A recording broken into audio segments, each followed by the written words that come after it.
안녕하세요 여러분, 세상 돌아보기입니다. 오늘은 2022년 8월 5일이네요. 금요일이죠. 예, 오늘은 정치 논평 꼭지로 이제 한 말씀 드려보겠고, 대문 사진에서 보셨다시피 어제 그제 낸시 펠로시 미국 하원 의장이 우리를 방문했는데, 윤석열 대통령과의 만남이 이루어지지 않았고 전화 통화만 됐는데 그 과정에 모양새가 너무 안 좋게 돼 있어요.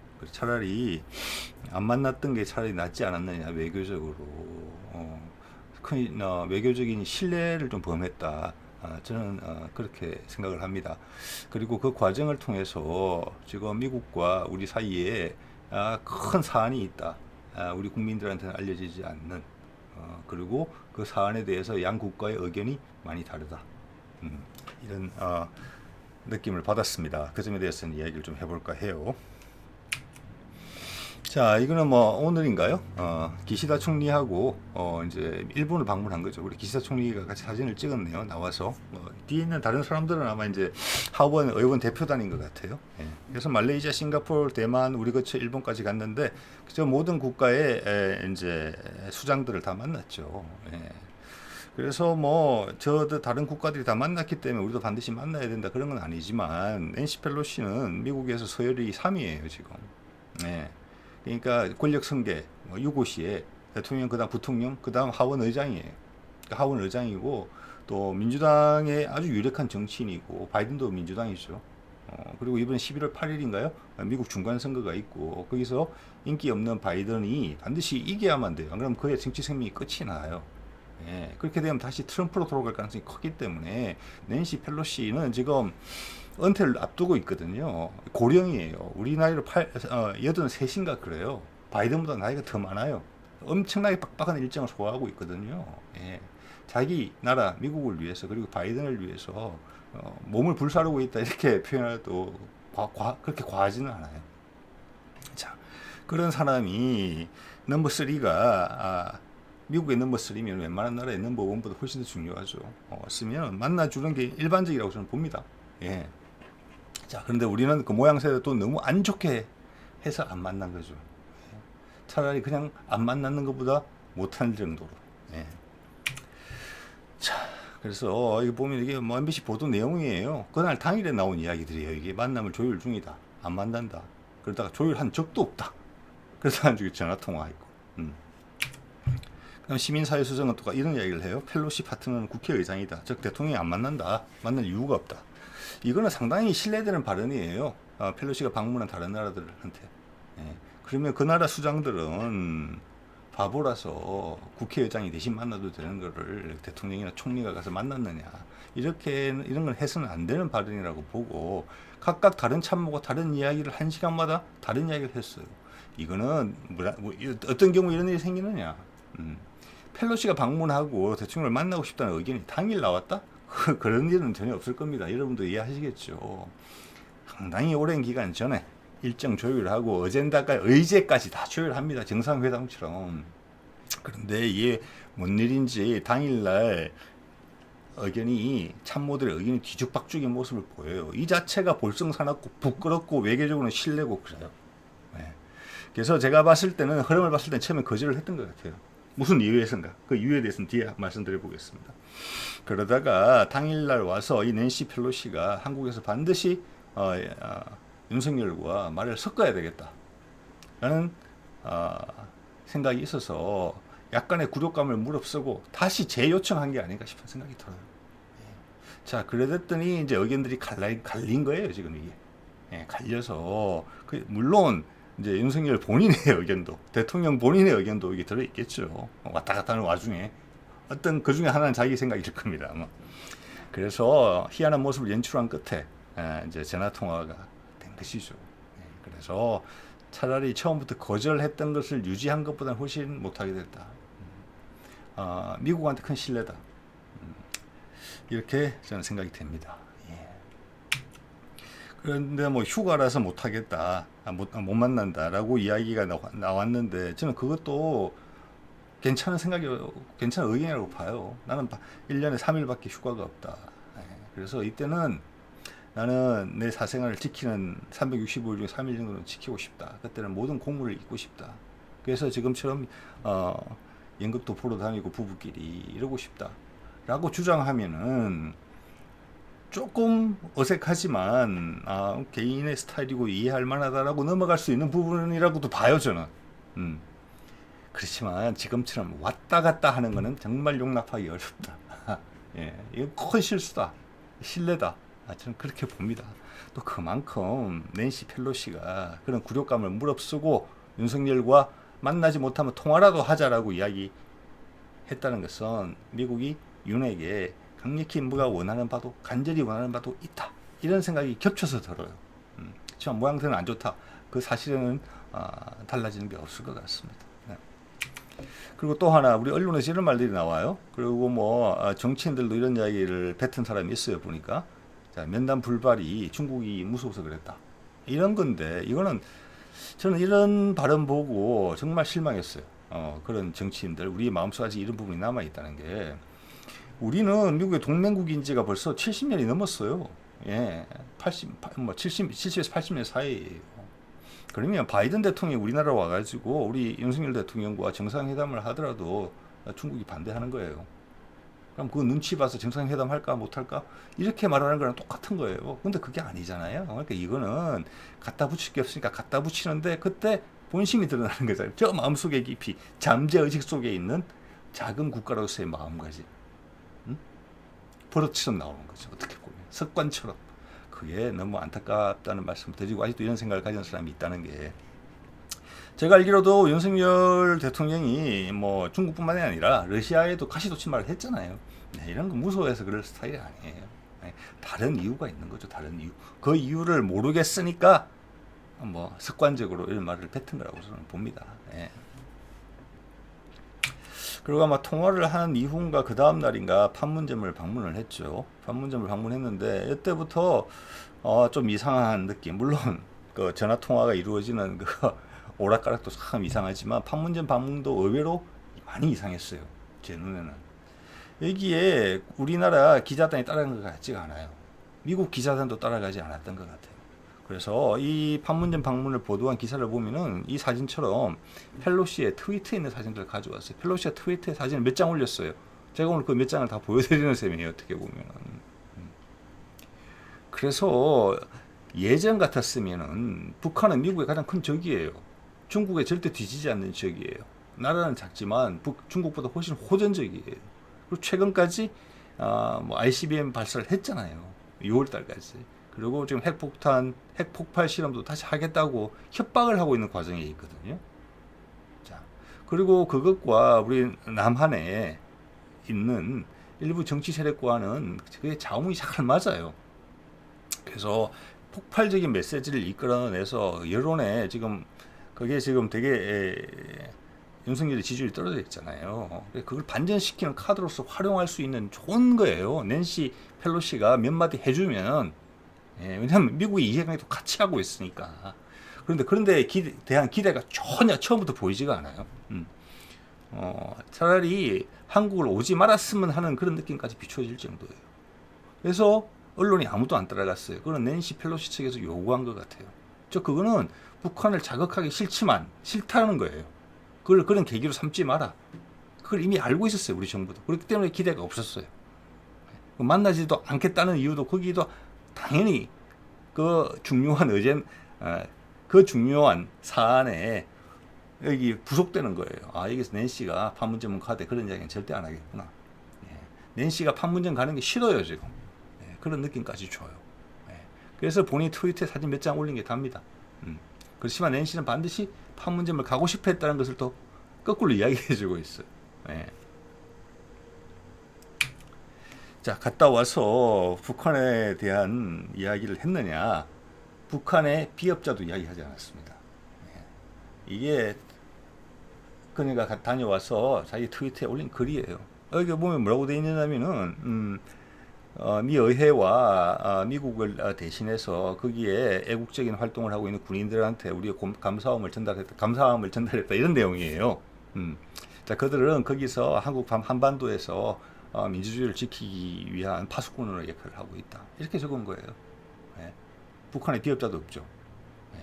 뭐 ICBM, 뭐 핵폭발, 뭐 경계한다, 뭐 망동을 멈춰라. 이런 거는 근처에도 가지 않았습니다. 예. 말씀드렸죠. 미국을 겨냥한 핵실험도 하겠다 그러고 ICBM도 지금 쏘고 있는데 이렇게 간 거예요. 대만에서 펠로시가 중국에 대해서 한 발언하고 비교하면 천냥지차죠, 이거는. 그래서 원래 이렇게 되기로 정해져 있었던 거예요. 한국을 방문하는 어젠다는 북한한테 날카로운 말을 하기 위해서 온 게 아니에요. 왜냐, 제가 지난 이야기도 말씀드렸죠. 이 중국하고 북한을 동시에 자극할 수가 없어요, 미국은. 그 중에 하나는 교통정리가 됐기 때문에 중국만 계속 때리는 거예요. 그리고 중국이 바로 대만에 미사일 쐈죠. 주변 바다로 가까이. 예. 지금 미국이 펠로시 한번 갔다가 상대방만 긁어놓고 가면은 미국 손해예요. 중국은 대만에 가깝고 미국은 대만에서 멀어요. 그래서 미국은 이게 한 번으로 끝나지 않는 거예요. 이 정도로 강하게 자극했으면 중국을 이어서 계속 자극할 거예요. 다른 사람들이. 그렇게 봐야 돼요. 예. 자, 그 중에서 북한은 어젠다에서 빠져 있어요. 오히려 중국을 공격하는 용도로서 한반도 일이 발생할 가능성이 높아요, 지금. 네. 자, 그렇기 때문에 낸시는 뭔가 현안이 있어서 거기를 갔지만 입조심을 엄청나게 한 거죠. 그리고 그것을 우리 언론과 우리 정부에서는 알고 있었다. 낸시의 입장을. 그래서 낸시가 오는 게 불편했다, 우리. 거꾸로 생각하면, 야, 정말 도움 되겠다. 지지율 떨어진 대통령한테, 야, 북한을, 미국 동맹 강화하고, 북한 진짜 핵실험하고 ICBM 그만할 수 있게 우리 노력하자. 예? 그런 모습 보여주고, 으쌰으쌰 하는 모습 보여줬으면 대박이 나는 건데, 그렇게 전혀 안 했다는 거죠. 아주 차가운 기운이 감돌았거든요. 네. 자, 그래서 우리 언론들은 그래도 이런 기대를 했지요. 대북 발언 주목, 북핵 실험 우려 표명 가능성, 이것들이 이제 우리가 가지고 있는 우리들 속에 일부가 가지고 있는 생각들이잖아요. 일부분들이 가지고 있는 생각들. 이런 말을 해줬으면 좋겠다. 예. 심지어 지금 아무 말을 안 하니까 그 중앙일보에 보면은 과거 발언까지 넣어서 이렇게 제목을 맞췄어요. 자기가 원하는 대로. 과거에 북한이 불량 국가라고 돌직구 발언을 한 적도 있다. 그러면서 보란 듯 JS를 찾았다. 이렇게 이제 갖춰 놓은 거죠. 사실과 동떨어지게. 자, 이런 우리 일부의 마음이 있었는데 여기에 이 기대에 찬물을 끼얹었다. 낸시 펠로시가. 이런 이야기입니다. 네. 자, 그러면 이제 이걸 가지고 제한된 것이지만 시나리오를 하나 구성해 보면은 이런 거는 우리가 여러 가지 시나리오를 제시해 보는 게 좋을 것 같아요. 그 중에 이제 사실이 있을 수도 있고 없을 수도 있고 일부가 맞고 일부가 틀릴 수도 있어요. 그렇지만 우리 생각을 넓고 깊게 만들어주는 중요한 사안과 상관이 있기 때문에 이럴 때는 시나리오를 많이 보는 게 도움이 된다. 제가 그 중에 하나의 시나리오를 추가해 보겠습니다. 자, 언론에 보도한 대로 면담 요청은 오래전에 왔을 것이다. 그건 당연한 일인 것 같아요. 외교니까. 웬만한 나라의 정상회담보다 중요한 인물이잖아요. 사실은 낸시 펠로시가. 네. 그때 낸시 펠로시가 제안한 의제를 우리 측에서 좋아하지 않았다. 대통령실에서. 그래서 저는 거절이 된 걸로 봐요. 그래서 그런데 대만을 거쳐 한국을 오면서 낸시 펠로시가 물러서지 않고 그만큼 간절한 게 있었던 것 같아요. 면담 요청을 다시 합니다. 아니면 통화라도 하자 이렇게 표현을 했든지. 그래서 예상치 못한 반응이었기 때문에 제가 봤을 때는 그냥 거절하는 게 외교적으로는 괜찮았을 것 같은데 거기서 참모들이 의견이 혼선을 일으킬 정도로 왔다리 갔다리 된 거죠. 대통령 본인의 마음도 왔다 갔다 했을 수가 있어요. 여기서는. 그래서 좀 보여주기 민망한 모습을 보여주고 말았다. 그래도 낸시 펠로시는 만약에 감사한 마음으로 40분 통화에 임했다면 미국도 간절히 원하는 게 있다. 그렇게 생각합니다. 예. 그래서 전화통화로 이어졌다. 그리고 40분 통화했다고 발표가 지금 돼 있는데 그중에 요점 정리로 언론에 비춰진 거는 통상적인 이야기 두세 줄밖에 안 돼요. 그러면 나머지 중요한 이야기는 뭐냐? 당연히 우리한테 보도 안 했겠죠. 당연히 국민들한테 알려지지 않은 중요한 이야기가 있었을 거라고 생각합니다. 예. 그게 그녀가 조용히 판문점을 확인하고 간 거. 그리고 40분간의 전화통화에서 윤석열에게 요구한 거. 그리고 윤석열이 듣기가 되게 걸끄러워하는 그것. 그래서 처음에는 거절했던 그 이슈. 그리고 이거는 몇 개월, 수개월 이상 진행된 이슈라는 걸 알 수가 있어요. 그렇지만 우리한테는 노출되지 않는, 대중들한테 노출되지 않는 그런 이슈다. 중요한 이슈다. 외교 안보적으로. 이렇게 볼 수 있어요. 예. 자, 저의 시나리오였습니다. 예. 자, 어쨌거나 펠로시는 이런 표정으로 그 길 갔어요. 갔고, 펠로시는 말씀드린 것처럼 같은 민주당이고, 바이든보다도 나이가 더 많아요. 바이든은 70대, 이 사람은 80대예요. 바이든의 누나예요. 어떻게 보면 정치적으로.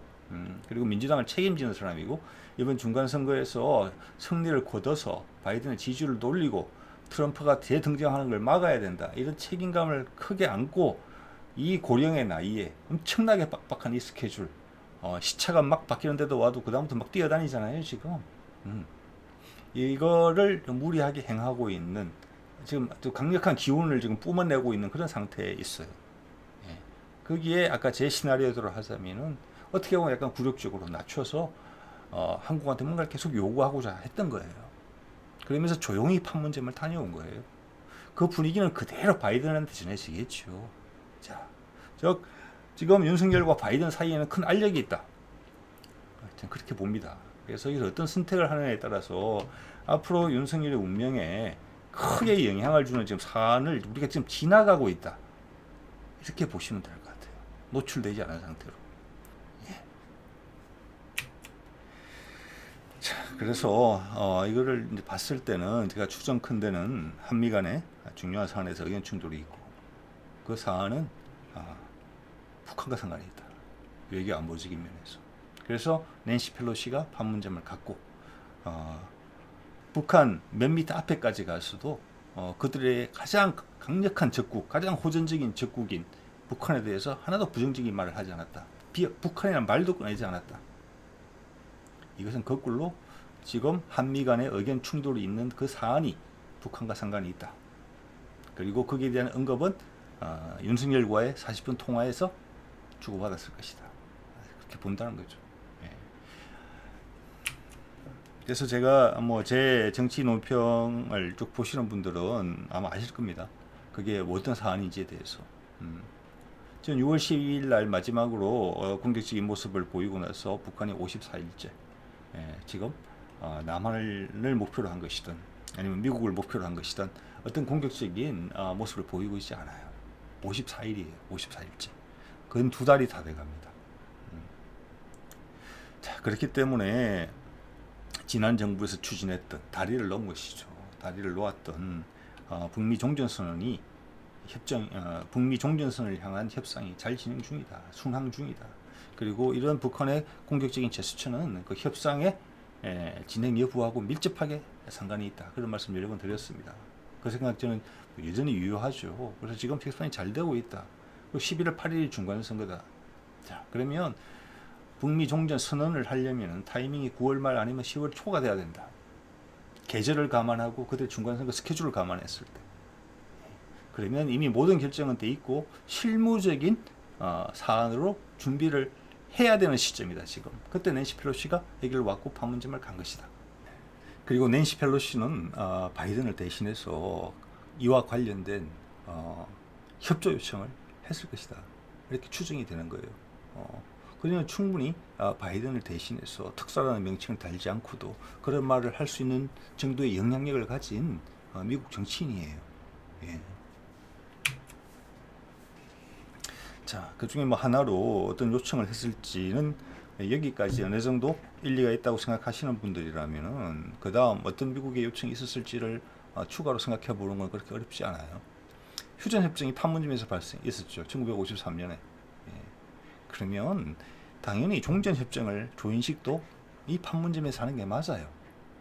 그리고 말씀드린 것처럼 11월 8일 미국 중간선거에 큰 긍정적인 영향을 미치기 위해서 민주당에게 그리고 바이든에게 그리고 그녀 스스로에게 그녀는 은퇴하기 전에 마지막 자기 국가에 대한 기여 그리고 민주당에 대한 기여를 하기 위해서 지금 힘든 일정을 소화를 하고 있는 거라고 저는 그렇게 봐지거든요.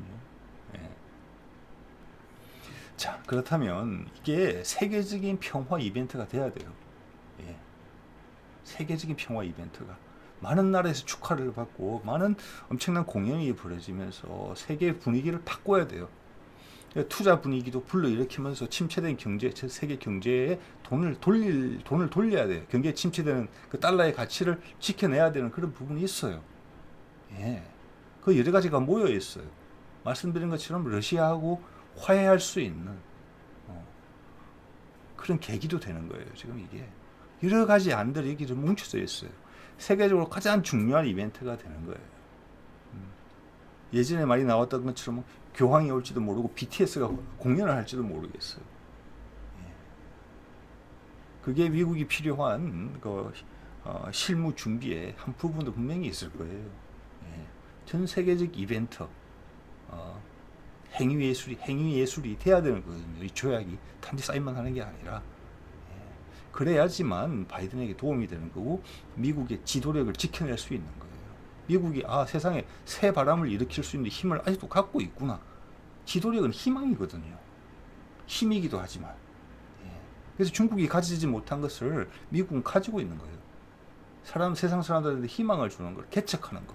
중국은 그러지 못하잖아요. 자, 그런 거면은 남한을 통해서 많은 소통이 가야 되고 접근성이 좋아져야 돼요. 판문점에서. 남한이 해줘야 될 게 많을 거예요. 엄청나게. 그 외에도. 저는 지금 단순하게 생각해서 그 정도지만. 그래서 그런 것에 대한 요청이 있지 않았느냐. 당연히 남한에서 군사적 긴장을 불러일으키는 그런 행동은 절대 해서는 안 되는 것이고, 그건 당연한 일이고, 그런 건 이미 단속을 하고 있다고 제가 지난번 논평에서 말씀드린 바가 있지요. 자, 그런 거에 관련된 이야기가 있었을 것이다. 그래서 낸시 펠로시가 판문점을 갔을 것이고, 우리 윤석열 대통령실은 이 사안에 대해서 부정적으로 본다. 나한테 도움이 되는 것이 없다. 나의 의견과 다르다. 이렇게 했기 때문에 거절했고, 낸시 펠로시가 한국 오는 것 자체를 부담스러워했다. 저는 그렇게 봅니다. 이게 지금 엄청나게, 그리고 모양새를 너무 안 좋게 했잖아요. 낸시는 참았는지 모르지만 바이든은 상당히 괄괄한 사람입니다. 제가 보기에는 상당히 언짢았을 거예요. 이 과정이, 전화통화로 이어지는 과정이 낸시가 불쌍해 보일 정도로, 낸시가 진짜 눈물겹도록 우리를 위해서 저렇게 했구나. 저는 수모를 감당하면서까지 윤석열과 이야기를 해서 나의 뜻을 전했구나. 우리의 뜻을. 윤석열은 엄청나게 지금 위험한 징검다리를 건너가고 있는 거예요. 지금 돌이 흔들리고 있어요. 밑에. 어제 오늘이 윤석열의 앞날에 있어서 지금 엄청나게 중요할 수 있습니다. 미국은 어떻게든 해내려고 할 거예요. 그들이 원하는 바를. 두고 봐야 되겠죠. 제 생각은 그렇습니다. 일이 흘러나가는 걸 봤을 때. 그리고 그런 생각이 지금 미국과 우리의 행보를 보면 조금 더 짙어져요. 결정됐구나. 이제 실무일을 잘 하기 위해서 움직이고 있구나.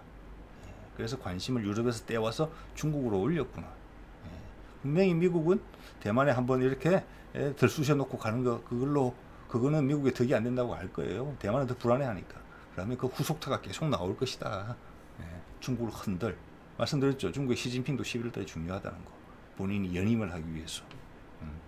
그 기간은 정치적 반대자들이 힘을 모으는 시기예요. 중국도 지금 예민한 때죠.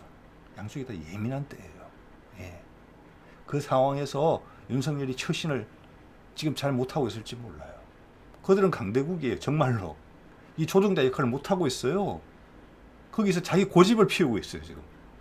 이거 엄청난 실수입니다. 우리나라의 불행이 될 수도 있어요. 자, 그래서 이런 사안들 앞서 말씀드렸던 내용이죠. 한 번 더 느낌이 더 굳어지는 거죠. 더 튼튼해지고 지금 말씀드리는 시나리오가, 자, 서훈이 지난번 바이든과 문재인의 전화통화 정상회담 때 하고 나서 미국을 갔었죠. 그 다음 BTS가 또 백악관을 방문한 적도 있었어요. 그러다가 7월 말 얼마 전에 들어온 거예요. 보니까 김현철 전 통일부 장관도 비슷한 시기에 좀 외국 나가 있는지는 몰랐습니다. 이 사람은. 서훈하고 같은 목적으로 나가 있을 수 있어요. 왜냐하면 같은 시기에 들어왔거든요. 자, 북미 종전선언을 9월 말이나 10월 초에 하려면 이미 모든 협의가 끝났었어야 돼요. 이제는 실무적인 일 준비를 해야 되는 시간이 필요한 거죠. 여름 동안, 8월달, 9월달 동안. 그래서 이 사람들이 들어왔다는 것은 끝났다는 거예요. 그러면서 낸시 펠로시가 온 거죠. 그리고 우리는 부담스러워하는 것이죠. 현재 정부는. 자, 서훈이 돌아오자, 김인철 전 장관이 돌아오자 보고를 받았겠죠. 문재인이. 자, 그래놓고 편하게 제주도 휴가를 갔습니다. 이 사람이 지금. 예. 뭔가 암시하는 게 있죠. 겁니다. 일단 자기 할 일은 끝냈다는 표정이에요. 제가 봐서는. 그리고 본인이 다리를 놓았던 거잖아요. 대통령 시절에. 예, 여기가 우리가 가운데서 중간자로 조율하지 않았으면 북한과 미국은 종전협정에 다가설 수 없었을 겁니다. 예. 그리고 지금 북미 간의 종전협정에 있어서도 현재 대통령보다 이 지난 대통령이 더 큰 영향력을 미치고 있는 것 같아요. 어떻게 보면 역사의 아이러니죠. 이 사람이 있을 때 됐으면 좋았을 텐데 이루어지지 못했고 이제 미국이 정작 하려고 하니 지금 들어선 대통령은 그 의견에 반대하고 또 뭐 다른 기회에 종전협정이 의미하는 바를 또 따로 한번 다루긴 해야 되겠지만 이 영상을 보시는 분들이라면 그 의미는 이미 다 알고 계시리라고는 생각을 합니다. 예. 자, 그래서 문재인은 이제 할 일은 했다, 내 손을 떠났다 이런 표정으로 홀가분하게 휴가를 간 그런 느낌이 들어요. 들고 지금 이제 문제는 뭐냐면 여기서 미국이 한국의 반대 때문에 북미 하려고 마음먹은 북미 종전 선언을 하지 않을 리는 없거든요. 자, 그 과정에서 윤석열 정부하고 많이 부대낄 수 있겠다. 거기서 우리가 나라 전체가 피해를 볼 수 있겠다. 이런 생각이 들어요. 예. 왜냐하면 미국도 이게 절체절명이거든요. 북한의 핵 위협을 제거하고 중국을 코너로 몰고 러시아를 중국에서 떼서 내 편으로 당겨놓고 왜? 그들도 한반도가 하나로 이어지길 바라는 입장이니까. 예. 유럽도 그걸 지원하죠. 그러면 가운데 광활한 미개발지인 유라시아 대륙, 중앙아시아 지역이 연결되니까 유럽과 아시아가 연결되니까 원하죠. 예. 우크라이나전에서 벗어날 수 있는 좋은 출구 전략도 되거든. 본인의 정치적 생명도 걸려있고 바이든 중간선거 미국의 운명도 걸려있는 거예요. 여기에 이거를 그런 생각을 가지고 덤비는 바이든한테 윤석열이 깡짜를 부리는 그런 상황이 되기 때문에 용납이 안 되는 거예요. 이거는. 네. 그래서 윤석열이 아주 위험한 돌다리를 건너가고 있다. 그런 행동을 했다 이미. 이번에 면담 거절해서 40분 통화로 이어지는 그 과정의 모양새가 상대방을 너무나 심정적으로 긁는 부분이다. 그 수모를 참으면서까지 낸시 펠로시가 전화를 했다. 그 간절함. 그렇지만 엄청나게 기분 나쁨. 이거죠. 예. 그래서 이거는 본인의 고집을 피울 시기가 아니고 좀 더 크게 생각해야 되는 것인데 엄청난 실수를 했다. 저는 그렇게 봅니다. 상대방의 마음에 영원히 남을 상처를 줬을 수가 있어요. 자, 그래서 앞으로 남은 2달 사이에 이게 어떤 길을 갈지 윤석열 정부하고 바이든 행정부 사이에 이런 알력들이 어떤 모양새로 표출될지 우리 현실에서 그리고 우리한테는 어떻게 다가올지 이런 것들이 상당히 걱정스럽습니다. 그리고 당연히 북미 종전 선언에 대한 세상 돌아보기는 강력히 지지합니다. 그게 우리 민족의 한 단계 더 나아갈 수 있는 엄청난 디딤돌이고 이게 최선의 방법이에요. 옛날 노무현 대통령이 그랬잖아요. 지금 이래 봐서는 남북 간에 통일하는 거는 몇십 년 동안 힘들어 보여요. 왜? 양쪽 마음에 가진 앙금이 있기 때문에 그래요. 그래서 미국 종전협정이라는 게 미국이 휴전을 한 게 엄청나게 좋은 거예요. 결과적으로는 우리나라 힘이 없어서 휴전협정에 조인도 못했지만 오히려 결과적으로 그게 덕이 되는 상황이에요. 지금 우리의 마음속에는 앙금과 상관없이 미국이 그들과 손을 잡을 수 있는 여건이 되기 때문에 그런 거거든요. 자, 오늘은 이 정도 하겠습니다. 네.